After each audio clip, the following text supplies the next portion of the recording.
Julius Malema is facing charges for allegedly encouraging land grabs. Malema was served with 2 summonses today for contravening the Riotous Assemblies Act as well as the Trespass Act.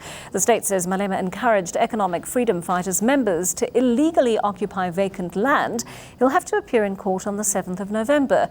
The EFF has called for the expropriation of land without compensation so it can be equitably redistributed. Let's get to the heart of this issue. Ulrich Roux is a defence lawyer at BDK Attorneys. Ulrich, thanks so much for coming in to speak to us this evening. How serious are these charges Malema is facing? Afternoon. Well, if one had to look at the penalty clause associated with it, then he could face a fine of up to 2,000 Rand or imprisonment for a period not exceeding 2 years. So in terms of that, any term of imprisonment obviously is a serious offence, whether people regard it in the greater scheme of things as being very serious, that's open to debate. But certainly a charge sheet has been compiled and he's been served with a summons, and as we saw now, he needs to appear on the 7th of November and indicate to the court that he's not guilty of the charges that have been preferred against him.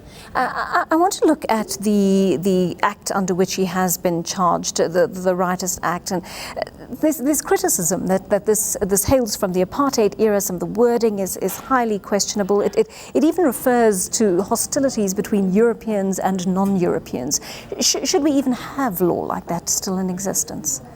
Well, the important question to ask is whether the act is still in existence. And unfortunately, in my opinion, it is.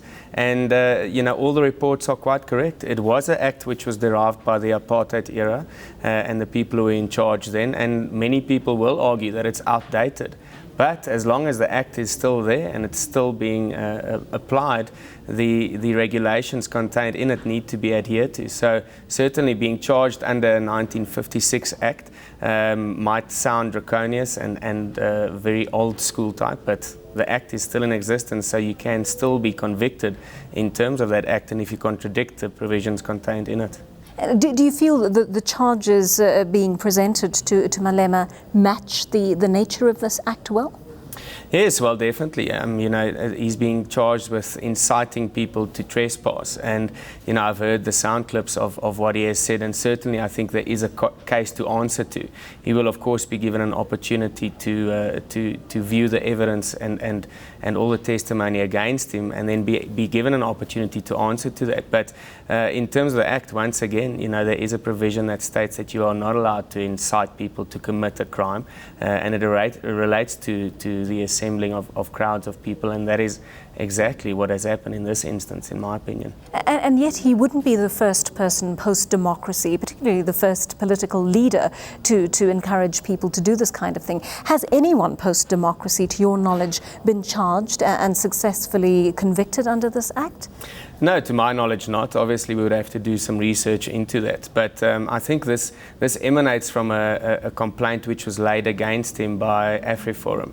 And they've also reported him in terms of the Human Rights Commission for hate speech and all of those type of offences. One would have to look at everything that he's been accused of and whether he's been convicted or acquitted on all of those charges. But certainly, to my knowledge, it's the first time that a leader of a political party has been accused of such a crime under the Riotous Assemblies Act.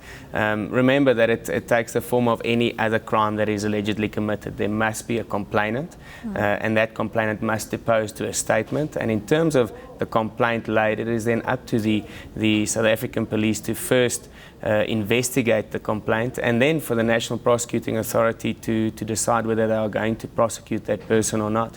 In light of the decisions made of late, only this week, certainly there's a lot of skepticism and a lot of criticism around the National Prosecuting Authority. So we'll have to wait and see whether they indeed have the evidence in order to back up this charge that they are preferring against Julius Malema. Well, I can't let you go this evening without asking you about our lead story, the President's attempt to interdict this draft report on state capture, which has been compiled by Thuli Madonsela and her team. First of all, would she be within her legal rights to release this report tomorrow, given that there isn't really an interdict in place, but she is aware of an intention on the President's part to interdict? Yes, so there is the old notion in our law, and it states that if the horse has already bolted, then why do you seek the relief that you want the court to hand down? So unless that application for an urgent interdict is heard either tomorrow morning, and she is warned by a judge not to release the report. She is free to release it as and when she pleases. One needs to look at the history of this matter, and as far back as March, she notified the president that she was conducting this investigation, that a complaint had been lodged with her office by the Democratic Alliance, and she had given him the opportunity to present his evidence and to present his side of the story. And that's the old Audi alteram partem rule. There's always two sides to a story. She followed that up again later with a letter, again requesting him to comment and requesting him to provide evidence alleging these allegations of state capture involving the president and the Gupta family. Again, he did not do anything. On the 1st of October, she presented him with all the evidence which she has in her possession to substantiate her report and to substantiate these claims that have been made against him. And yet again, nothing has been forthcoming from the president. On the 6th of October, his office requested to cross-examine the witnesses who have deposed to statements and handed evidence to the public protector. And there we sit with a situation where the interpretation of the Public Protectors Act will be very important. Is he allowed to cross-examine and to question witnesses who have provided evidence to the public protector, or is he only allowed to do that after the report has been released? And that, in my opinion, is open to interpretation. Another very interesting clause which is also applicable in the Public Protectors Act is that in an important issue such as this, which involves a member of the executive, then that investigation must be completed within a period of 30 days.